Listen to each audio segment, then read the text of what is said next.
Our other top story, a former St. Johns County teacher and coach is speaking out.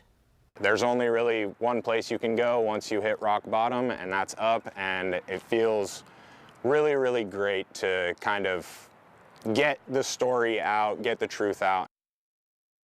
His life was turned upside down by a beach arrest in St. Augustine, accused of inappropriate behavior this past summer. And now the case has been legally expunged with no charges ever filed.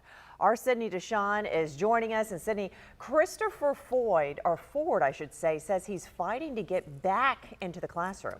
Yeah, that's right, Jess. And we know that several months after the incident, Christopher Ford's record is cleared, but he's still working to clear his name and restore his reputation, dealing with job hurdles and personal safety concerns.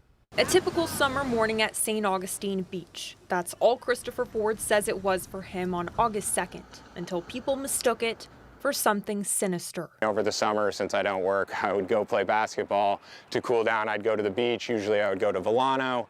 This time I went to St. Augustine Beach. I don't know, these out-of-towners thought they saw something that they didn't, and it's a really unfortunate situation. Ford, a beloved Bartram Trail High School teacher and head golf coach, was arrested for alleged lewd behavior near young girls in the water. Seeing like how people are really quick to judge, quick to call you guilty, stuff like that, it was disheartening. He was removed from the classroom while the case worked its way through the system. As Ford fought back, cracks appeared in the story. The district attorney reached out to the people who made the complaint, and they had contradictory stories to what they had originally said. Court documents indicating there was not enough evidence to further the case, so the state attorney filed no information and no charges were ever pursued.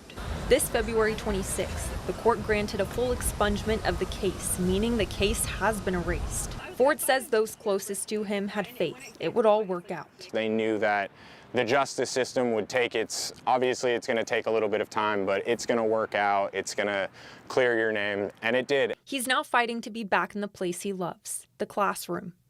A love instilled in his heart since the 8th grade. I've known I wanted to be a teacher. It's my passion.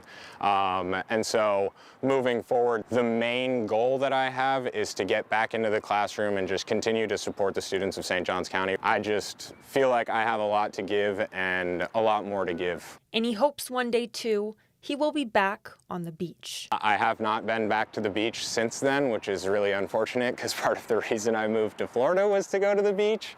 But kind of moving forward with this sort of redemption story, time to go back to the beach.